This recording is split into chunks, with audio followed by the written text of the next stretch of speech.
फिर से एक बार प्रभु का धन्यवाद कि आप इस बाइबल अध्ययन में जुड़े हैं और मैं आपका सबका स्वागत करता हूं। प्रभु का धन्यवाद कि वचनों में प्रभु हमें बढ़ा रहा है और हम इन दिनों में जो चल रहा है कि हम परमेश्वर की दुल्हन किस प्रकार प्रस्तुत की जाएगी इस बात को देख रहे हैं, क्योंकि प्रकाशित वाक्य 19 अध्याय के अंदर मेमने का विवाह होने वाला है और मेमने के विवाह का जो भोज है वो होने वाला है। तो मेमने का विवाह किसके साथ में होगा इस बात को जानना जरूरी है।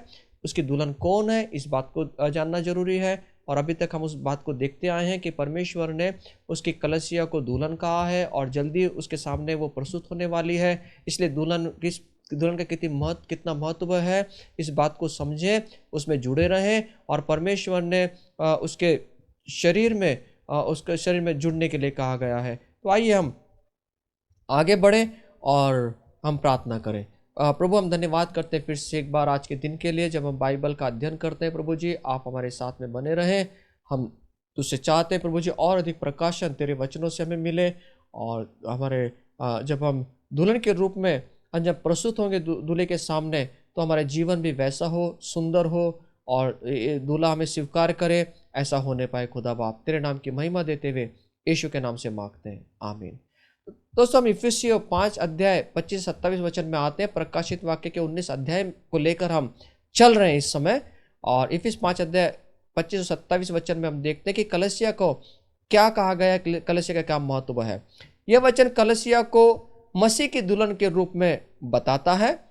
एक ऐसी तेजस्वी कलीसिया बनाकर अपने पास वो खड़ी करे, ऐसा वो चाहता है। यहां उसे प्रस्तुत करता है। जब परमेश्वर हव्वा को आदम के पास लाया था, इसी प्रकार मसीह कलीसिया को लाएगा और स्वयं को प्रकट करेगा। कलीसिया अभी इसी समय तैयार हो रही है। कलीसिया को शुद्ध क्यों होना चाहिए? कलीसिया को पवित्र क्यों होना चाहिए? मसीह हमें वचन द्वारा जल से उस समय तक स्नान कराएगा जब तक कि हम शुद्ध नहीं हो जाते। हमें वचन के जल में स्नान करने की आवश्यकता है। हमें परमेश्वर के जीवन की आवश्यकता है। उसके वचन के द्वारा हम पवित्र होंगे। उसका वचन पवित्र है, उसका वचन शुद्ध है, उसका जीवन बहुमूल्य है। उसका वचन जो है वो शुद्ध करने के लिए समर्थवान ऐसा है। इसलिए वचन के जल के स्नान के द्वारा कलीसिया का शुद्धिकरण होता है। और वचन को 2 यूनानी शब्दों से बना हुआ है। इस बात को आपको मुझे समझना है। देखिए, कलीसिया को परमेश्वर कैसा खड़ा करेगा? शुद्ध करके। दुल्हन किस प्रकार प्रस्तुत की जाएगी? शुद्ध करके। जिस प्रकार एक दुल्हन अपने आप को प्रस्तुत करती है, श्रृंगार करके, खुद को सजाकर, खुद को सवार कर, वो अच्छे से अच्छा किस प्रकार वो अपनी सुंदरता को उसके दूल्हे के सामने प्रस्तुत करे, इसका वो ध्यान रखती है। उसी प्रकार कलीसिया को भी जब वो प्रस्तुत होगी दूल्हे के सामने, तो इस बात का ध्यान रखना है कि उसकी सुंदरता किस प्रकार बढ़े। तो यहां पर जो है मसीह जो है उसके वचन के द्वारा जल से उस समय तक स्नान करवाएगा जब तक कलीसिया जो है वो शुद्ध ना हो जाए, पवित्र ना हो जाए, उसकी सुंदरता ना बढ़ जाए। तब तक वो इस जल के स्नान से ना हमको करना है। उसके स्नान जल रूपी जो वचन रूपी जो जल का स्नान है ना, उस जल के स्नान को अपने जीवन में अपनाना है। और यह आवश्यकता है, हमें परमेश्वर के जीवन की आवश्यकता है। उसके वचन के द्वारा आप और मैं पवित्र बन सकते। दूसरा कोई भी साधन नहीं है हमें पवित्र करने का।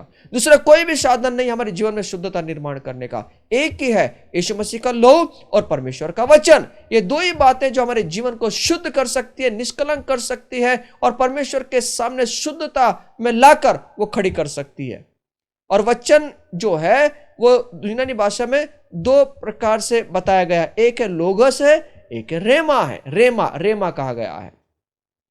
मत्ती 4:4 के अंदर जब हम देखते हैं, वहां पर शैतान जो है उसकी परीक्षा करता है, और इस वचन में रेमा है, इस वचन में रेमा है। लोगोस का मतलब है जो शब्द है, वो शब्द है जो लिखे गए शब्द है, लिखित शब्द को लोगोस कहते हैं। और रेमा शब्द जो है वो परमेश्वर की वाणी को दर्शाएगा, परमेश्वर की वाणी है। और बाइबल परमेश्वर का वचन है। ये वचन है, ये वचन जो है, जो शब्द है, लोगस है। और जो परमेश्वर की वाणी है ना, वो रेमा। मैं ये नहीं कह रहा हूं कि परमेश्वर का वचन परमेश्वर की वाणी नहीं है, परमेश्वर का वचन परमेश्वर की वाणी है। लेकिन ये वाणी किस प्रकार आती है, इस बात को मैं समझाना। लोगस किस प्रकार काम करता है और रेमा किस प्रकार काम करती है, काम करता है। लोगस और रेमा दोनों परमेश्वर के वचन है, परंतु लोगोस परमेश्वर का वचन है जो बाइबल में लिखा गया है, और रेमा वह वचन है जिसे परमेश्वर विशेष अवसर पर हमें बोला गया है, विशेष अवसर पर हमारे साथ बात करता है। जिस प्रकार रोमी 10:17 जब देखते हैं, इस वचन में रेमा है।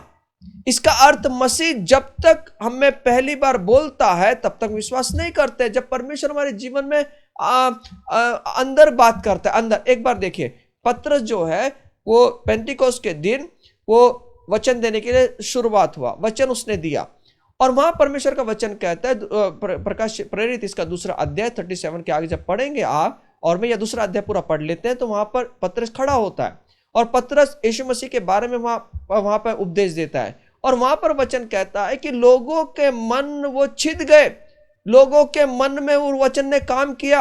इसका मतलब क्या हुआ? जो परमेश्वर का वचन वहां बोला गया है, परमेश्वर की वाणी के द्वारा प्रकट हुआ, परमेश्वर की वाणी वहां पर आई, और परमेश्वर की वाणी उनको तैयार कर रही है, परमेश्वर का वचन उनको तैयार कर रहा है। परमेश्वर लिखित वचन है और परमेश्वर की वाणी है। परमेश्वर की वाणी जो है वो अवसर पर आती है, एक विशेष अवसर पर आती है। और यहां पत्र जो है वो पश्चाताप के बारे में कह रहा है, यीशु मसीह का उपदेश कर रहा है, और जिस प्रकार वो उपदेश कर रहा है उसी प्रकार उनके जीवन में एक छिद गया उनका जीवन, और वो कह रहे हैं अब हम क्या करें। इसका मतलब यह है कि परमेश्वर की वाणी वहां पर आई, उन लोगों को छेद दिया। अब लोग कहते हैं मुझे परमेश्वर का वचन लगा, शायद पास्टर ने मेरी और इशारा करके मुझसे आज बात किया। वो पास्टर ने मुझे दोष दिया, दोष नहीं दिया। प्रभु का वचन जीवित है, दुधारी तलवार है, वो लगने वाली है। और जब परमेश्वर का वचन आता है ना, तो ये ध्यान में रखिए, ये परमेश्वर की वाणी है जो हमें शुद्ध और पवित्र करती जा रही है, मुझे काटती चली जा रही है, क्योंकि दुल्हन को दूल्हे के साथ में प्रस्तुत होना है। और वचन क्या कर रहा है? वचन उन भागों को निकाल रहा है जो उसकी सुंदरता को नष्ट करती हैं।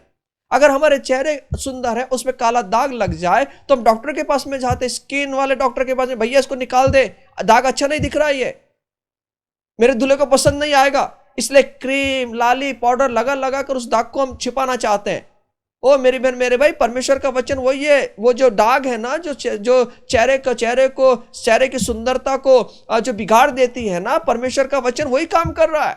परमेश्वर का वचन जो है उसको काट रहा है, उसके जो शरीर, जो त्वचा के ऊपर जो अच्छे नहीं दिख रही है ना, उसको वो निकाल रहा है। जब परमेश्वर की वाणी हमारे जीवन में आती है तो हमें शुद्ध कर रही है, उसके जल के स्नान से वो हमें निला रही है।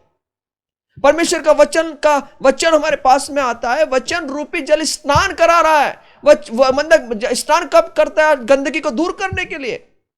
गंदगी दूर होती है स्नान से, नहाने से।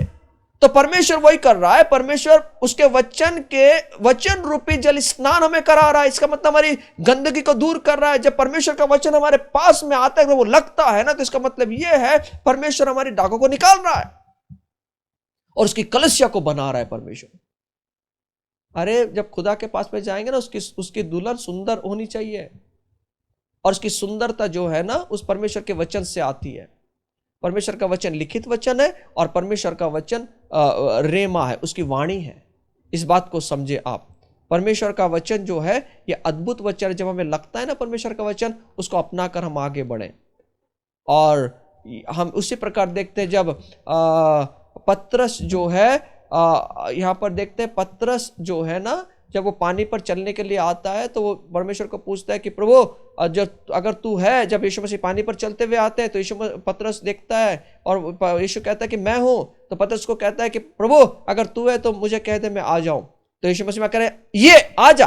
आ का मतलब क्या है मालूम है? परमेश्वर का रेमा, परमेश्वर की वाणी, और जब परमेश्वर की वाणी उसको मिलती है, जब रेमा उसको मिलता है तो पानी पर चलने लगता है।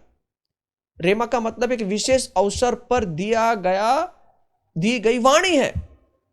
हमारे जीवन में कितनी घटनाओं को हम देखते हैं, जब हम कुछ घटनाओं में होते हैं, परमेश्वर से बात करने लगता है, हमारे अंदर कुछ होने लगता है, हृदय छिदने लगता है, हृदय के अंदर कुछ चुभने लगता है। इसका मतलब क्या? परमेश्वर की वाणी हमारे जीवन के अंदर आ रही है। वो क्यों आ रही है? हमारे जीवन को बनाने के लिए, हमारे जीवन की गंदगी को दूर करने के लिए, उस वचन रूपी जल के स्नान से हमें नहलाने के लिए, सुंदर बनाने के लिए परमेश्वर की वाणी आ रही है। इसलिए आप और मैं ध्यान रखें, परमेश्वर का जो रेमा है ना, एक विशेष अवसर पर दिया जाता है, एक विशेष अवसर पर उसका वचन हमारे जीवन में आता है। और इस बात को हम कभी ना भूलें, इस बात को हम हमेशा ध्यान में रखें और परमेश्वर के वचन रूपी स्नान में हम आए और हम आगे बढ़ते चले जाएं। हमारे पास में रेमा है।